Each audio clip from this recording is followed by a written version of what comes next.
조사가 끝난 피해자는 집으로 돌아가면서 의자에 묶여있는 나를 측은한 듯 쳐다보며 내 앞을 지나갔다.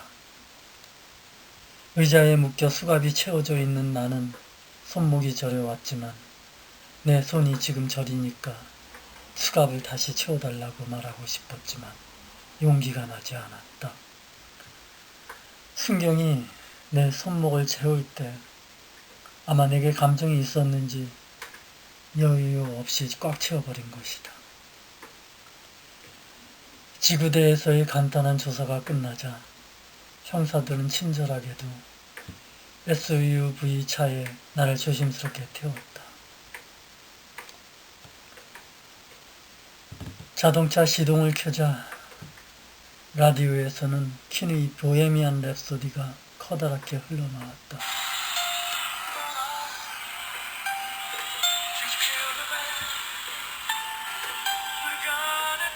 요즘 차들의 카스트레오는 사운드 성능이 좋아 본래의 음악보다도 훨씬 더 강하게 나의 심장을 파고들었다.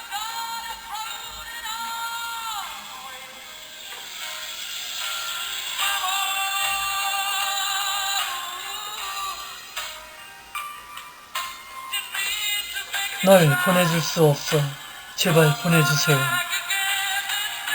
오, 마마미아. Let me go.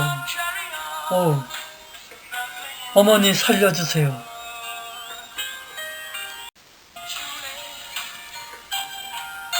퀸의 노래는 오페라 뮤지컬처럼 내게로 다가왔다. 빨리 도망쳐야 돼. 여기서 빨리 도망쳐야 해. 머큐리의 절기는 나의 절박한 시근의 심정을 너무도 극렬하게 대변해주고 있었다. 인천 지리를 잘 모르는 나는 내가 어디로 가고 있는지 살피려 하였지만 방향을 알 수가 없었다.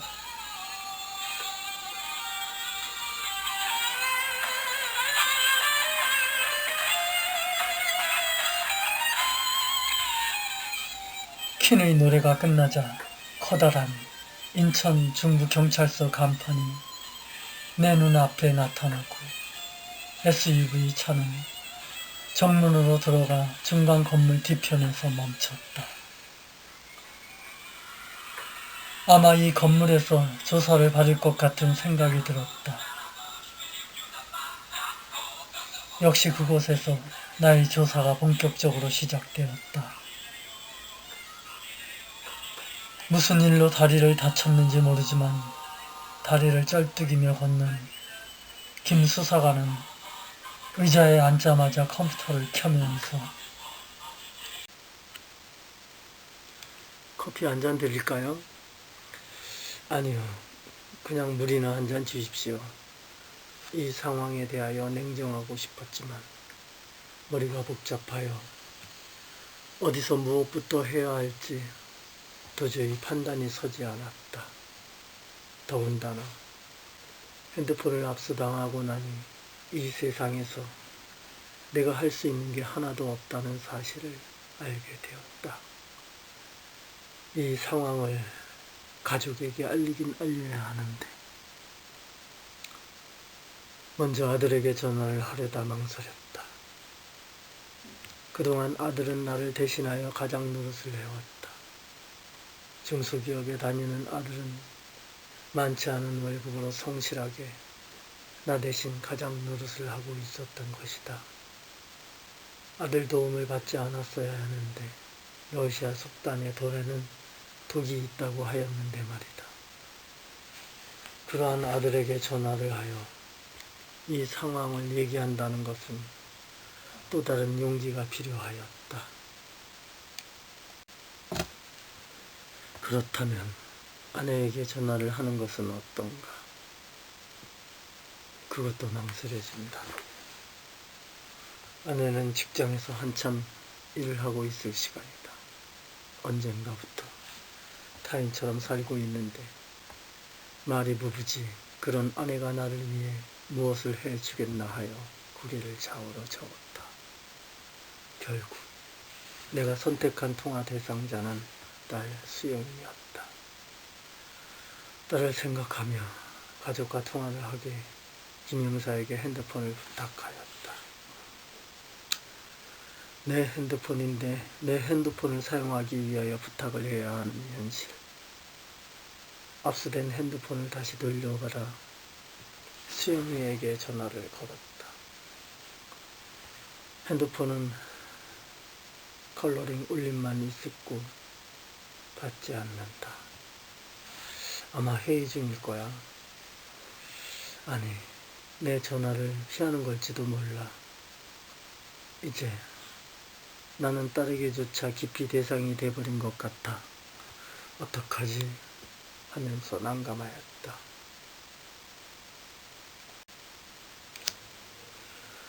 하기사 아무리 시대가 변했지만 실과 외인인 딸에게 그나마 가족이라고 위기에 빠진 아빠를 구해달라고 전화를 한다는 게 우습고 창피하였다. 어느 순간부터 나는 가족 모두에게 버림받은 투명 인간이 되어버린 것이다. 나는 작년에 시집간 딸에게조차 통화가 안 되자 절망감에 사로잡혔다. 이렇게 넋놓고 있을 상황이 아니라는 생각에 잠시 망설이다. 마지막으로 사위 번호를 찾아 버튼을 눌렀다. 여보세요? 네, 장인어른. 웬일이세요? 다행히 씩씩하고 예의 바른 사위의 목소리가 한 줄기 빛처럼 내게 다가왔다. 평소 전화 한 번 없던 상황에 내 전화를 받은 사위는 차렷 자세로 전화를 받는 것처럼 느껴졌다. 수영이가 통화가 안 돼서. 나는 잠시 머뭇거리다. 딴 게 아니라 사고가 생겼어. 내가 보이스피싱에 연루된 것 같아. 여기는 인천 중부경찰서야. 네? 사위의 목소리는 정말 놀라서 기절할 때 떨리고 있었다. 아니, 아버지가 그거 하실 분 아니잖아요. 모르고 하셨잖아요. 무조건 모르고 하셨다고 하세요. 그거 아버님이 알고 하실 분 아니잖아요. 사위의 목소리는 깊은 산속에서 조난당한 나를 구하려는 듯 다급한 목소리로 계속 나를 부르고 있었다. 그때 조사관이 김민우 씨, 이제 핸드폰을 주셔야 합니다. 이제 끊어야 해.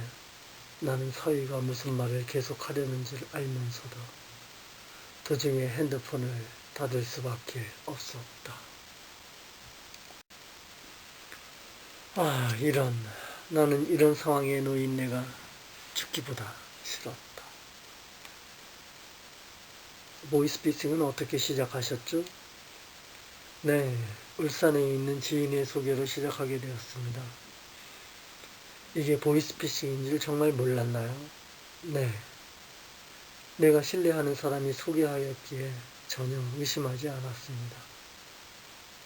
그러면서 처음으로 상황을 생각해 보았다.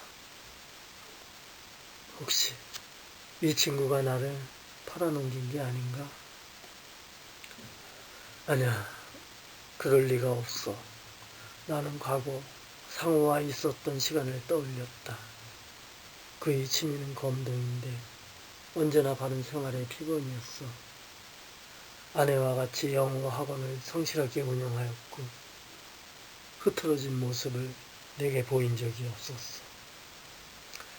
그 친구는 절대 나쁜 짓을 할 수 있는 그런 위인이 아니다 라는 생각이 들자 일종의 믿음의 벨트처럼 내가 신뢰하는 사람이 소개하면 의심하지 않는다 그런 거죠. 그 말을 누가 어떻게 믿습니까? 발각되지 않았다면 계속 하셨겠죠? 네, 아마 한 달가량 더 일을 했을 겁니다. 피의자는 법무사 사무실의 직원으로 채용된 것으로 생각하였다는 것이죠. 그건 아닙니다. 정식 채용은 아니고 일단 저에게 일을 시켜보고 4주 후에 정식 직원으로 채용을 해준다고 그래서 수습기간 정도로 알고 이 일을 했던 것입니다. 4주 후에는 원래 계획했던 일이 있어서 채용이 된다 하더라도 다닐 생각은 없었습니다. 그러니까 피의자는 지금까지도 본인이 하는 일이 법무사 사무실이 임시 직원으로 채용되어 하는 일인 줄 알았다는 것이죠. 김 형사는 잠시 휴식을 취하고 변호인의 권리를 고지한 뒤 다시 조사를 시작하였다. 그때 벽시계를 보니 오후 8시 30분이 지나고 있었다. 수갑이 채워진 나는 겁먹은 강아지와 별 다르지 않다는 생각이 들었다. 수갑이 채워지는 순간부터 나는 나이와 직책에 상관없이 자유뿐만 아니라 영혼까지 구속되어 버린 것이다.